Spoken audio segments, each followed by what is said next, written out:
5. Makin mematikan dengan adanya racun. Wah, Bambu runcing tak tambah hanya bisa racun lagi. digunakan seperti itu saja. Ia bisa dikemas lebih mematikan dengan menambahkan ornamen-ornamen lainnya. Misalnya saja racun.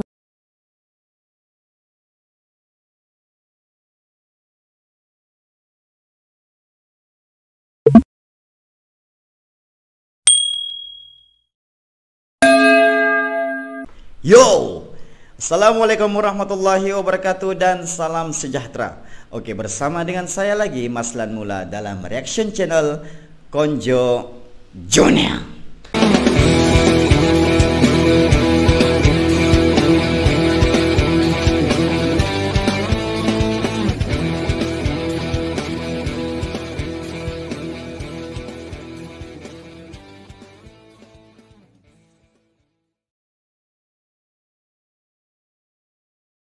Hai Sapo, apa kabar semua? Harap Anda semua sentiasa sehat walafiat di samping keluarga yang bahagia, lagi dicintai dan semoga sentiasa dalam urusan yang menyenangkan. Amin amin ya rabbal alamin.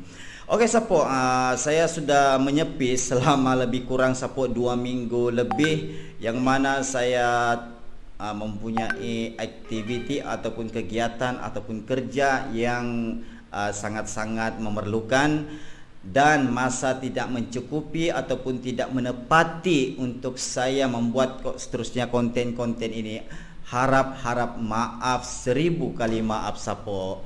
Apapun saya sentiasa akan membuat konten-konten ini dan akan meneruskan lagi selagi mana saya mempunyai supporter di luar di sana. Terima kasih Sapo kerana selama ini menyokong kepada konten ini Sapo. Oke Sapo, seterusnya kita akan react satu lagi video hasil kiriman daripada channel Agus Dilan. Oke, ini ada antara nama ataupun channel yang sentiasa memberi request kepada saya untuk saya react, kita sama-sama react video kiriman beliau. Apapun, terima kasih sekali lagi kepada channel ataupun admin kepada Agus Dilan kerana sudi memberi video dan seterusnya memberi lagi dan memberi lagi. Terima kasih Sapo kerana terus menyokong konten ini. Oke, tanpa buang masa Sapo, jom kita lihat video daripada Agus Dilan. Oke Sapo, kita langsung saja kepada video yang di request. Mana sudah. Oke, yang mana video ini telah pun dimodnaik oleh channel Top Info. Kita subscribe dulu Sapo. Oke, kita langsung saja.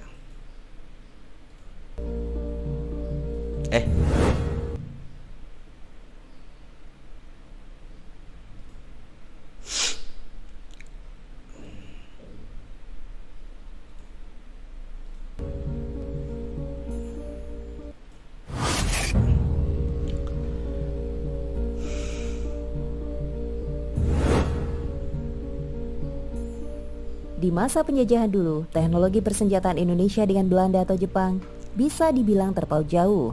Dulu mereka sudah pakai senapan mesiu mekanis. Kita masih menggunakan senjata-senjata minimalis, bambu runcing misalnya. Tapi yang aneh, pejuang berbambu runcing dulu malah bisa memberikan perlawanan sengit kepada para... Sebelum itu Sapo, saya terlupa tajuknya Sapo. Oke, tajuknya video ini Sapo menakjubkan. Inilah 5 alasan mengapa para pejuang memilih bambu runcing sebagai senjata. Oke, kepada rakan-rakan Sapo di Malaysia, bambu ni maksud dia buluh. Kalau kita panggil, orang Malaysia panggil buluh. Kalau Indonesia ataupun Sabahan, lebih kurang ramai orang Sabahan memanggil juga sebagai bambu. Tapi kalau orang Semenanjung Malaysia memanggil buluh. Oke, kita terus Sapo. Para penjajah. Nah, jika benar-benar diperhatikan, ternyata bambu runcing adalah senjata perang yang sangat mematikan. Kamu mungkin berpikir, kenapa harus bambu runcingnya dipakai?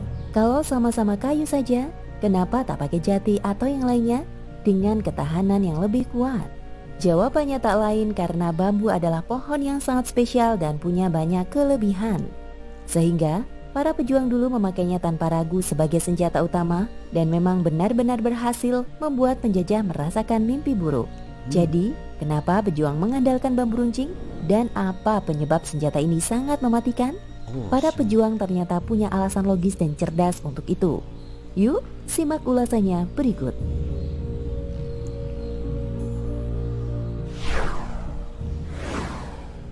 Satu, efek luka bambu runcing mirip dengan pisau jak komando. Jak komando adalah pisau paling mematikan yang penggunaannya sangat terlarang di dalam perang. Alasannya, luka yang disebabkan oleh pisau ini benar-benar ngeri. 100% si korban pasti mati kalau tidak ditangani dengan cepat. Penyebabnya tak lain karena jak komando menimbulkan luka lebar yang susah untuk ditambal. Tahukah kamu kalau efek yang sama juga bisa dilakukan oleh bambu runcing? Dengan desain seperti itu, bambu runcing akan menimbulkan efek ngeri kalau ditusukkan. Tak hanya sekedar menyayat, ia juga menembus kulit dengan menghasilkan luka bekas lubang yang pasti sangat susah untuk ditangani medis. Belum lagi desain bambu yang berongga di bagian dalam akan bisa mengoyak organ si korban. Tidak langsung mati sih, korban lebih dulu akan merasakan sakit yang amat sangat sebelum akhirnya tewas.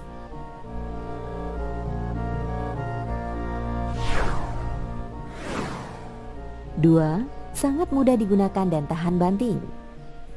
Dibandingkan dengan pedang atau senapan, bambu jauh lebih ringan ketika digunakan. Makanya, dari sisi si pengguna ia lebih oke. Si pengguna pun bisa melakukan banyak variasi gerakan tusukan dan juga dibarengi ritme stabbing yang cepat. Tak hanya user friendly, bambu runcing sendiri juga merupakan senjata yang tahan banting. Dibandingkan jenis kayu lainnya, bambu tergolong sangat kuat. Kita tak bisa mematahkannya begitu saja, melainkan menggergaji atau memotongnya dengan kapak. Ya benar. Belum lagi kalau bambu yang dipakai adalah jenis-jenis tertentu yang terkenal akan kekuatannya yang luar biasa. Bambu runcing pun semakin mematikan. Yang dibakar tuh untuk apa tuh Sapol tuh? 3. Semua orang lihai memakai bambu runcing. Lihai?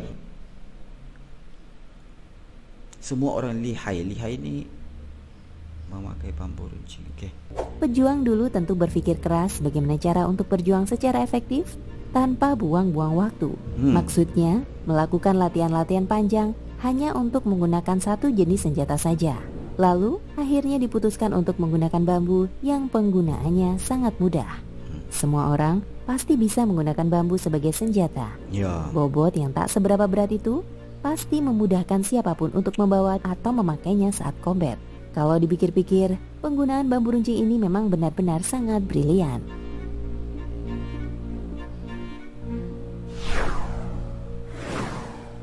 4.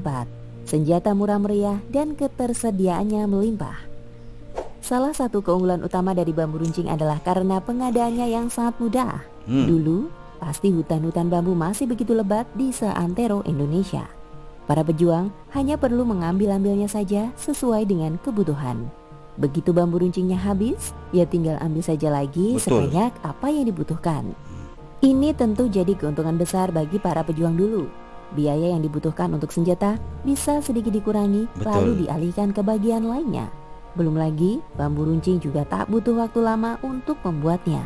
Hanya perlu potong panjangnya sesuai ukuran, lalu tebas ujungnya sesuai sudut lancip yang diinginkan. Senjata ini pun langsung siap tempur. Ini juga jadi keuntungan sendiri ketika pejuang diharuskan untuk berpacu dengan waktu.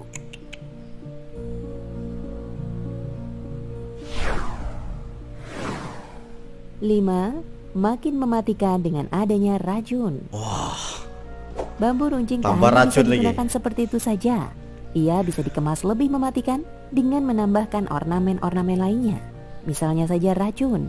Jadi, tinggal oleskan saja racun-racun tertentu di bagian tajam si bambu runcing. Tentara penjajah yang terkena ini pasti akan merasakan sakit yang berlipat-lipat. Pejuang dulu memang rupanya Sapo, dia bambu tuh dibakar, tajamkan, kemudian diletak racun, kemudian dibakar supaya mungkin racun dia tu mungkin dia menyeraplah ataupun dia melekat. Wah, hebat juga. Gunakan cara ini untuk melawan penjajah dan hasilnya luar biasa. Saking ngerinya, dulu pernah ada cerita kalau para tentara Belanda sangat trauma dengan senjata ini. Para pejuang hanya mengacung-acungkan bambu runcing dari jauh, serdadu-serdadu Belanda sudah takut duluan. Jangan kira bambu runcing dipakai lantaran pejuang kita miskin dan bonek alias bodoh nekat. Ada banyak alasan cerdas dan logis di balik itu. Rumor bambu runcing yang mematikan ini pun bahkan pernah membuat Jepang kepincut dan benar-benar menggunakannya saat melawan sekutu. Inilah bukti kalau para pejuang dulu itu tidak asal berjuang saja, tapi juga memikirkan segala aspek dengan sangat detail dan mendalam. Bangga dengan para pejuang serta senjata kebanggaan satu ini. Terima kasih buat kalian semua yang sudah menonton video ini. Jangan lupa untuk menyaksikan video terbaru dari channel ini. Terima kasih dan sampai jumpa di video selanjutnya.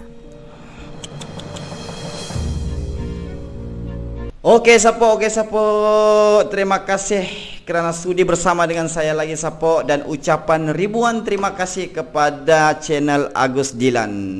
Oke, sedikit ulasan ataupun komen berkenaan dengan video ini Sapo. Wah, video ini sangat Sapo, sangat berinformasi dan kita tahu bahawa Sapo orang-orang dahulu, ibu bapa dan juga datuk nenek moyang kita dulu Sapo memerdekakan tanah air menggunakan bambu runcing Sapo. Lihatlah kita ni sekarang Sapo berada dalam keadaan yang merdeka, bebas dan mudah untuk kita ke sana kemari Sapo. Ini adalah hasil daripada perjuangan nenek moyang kita dulu Sapo. Kan bagaimana kita untuk membalasnya Sapo? Kita kenalah doakan dan sedekahkan bacaan-bacaan Al-Quran kepada semua pejuang-pejuang, dan mudah-mudahan insya-Allah mereka akan kekal dan ditempatkan sebagai orang-orang yang beriman dan tergolong sebagai orang yang syahid di jalan Allah Subhanahu wa taala. Amin amin ya rabbal alamin. Okey, kepada siapa-siapa yang belum lagi request video, silalah request ke channel ini Sapo dengan komen di ruangan komentar di bawah ini Sapo. Okey, komen Sapo bagi video. Semua video saya akan buat Sapo, melainkan satu video saya Sapo. Melainkan satu video saya tidak akan buat Sapo. Maaf, 1000 kali maaf, yaitu video yang sangat panjang Sapo masanya. Ada yang request minta maaf. Saya request sampai panjang video tu lebih kurang 40 ke 30 minit macam tu Sapo. Saya tidak akan buat Sapo sebab terlalu panjang Sapo. Mungkin kalau kita buat secara 3 konten mungkin boleh juga Sapo kan, tapi mungkin pilihan terakhir lah Sapo. Okey, apapun saya paling cantik Sapo kalau video dalam lingkungan 15 minit. 15 minit macam tu Sapo, 15 hingga 20 minit saya mungkin boleh buat Sapo kan. Satu sebab lagi Sapo, kadang-kadang Sapo kalau saya sudah edit, saya edit untuk saya upload, kadang-kadang terlalu berat Sapo untuk kita upload dan melakukan proses editing. Okey, tiada apa-apa Sapo. Terima kasih sekali lagi kepada channel Agus Dilan kerana request video kali ini. Okey, terima kasih semua. Assalamualaikum warahmatullahi wabarakatuh dan jumpa lagi.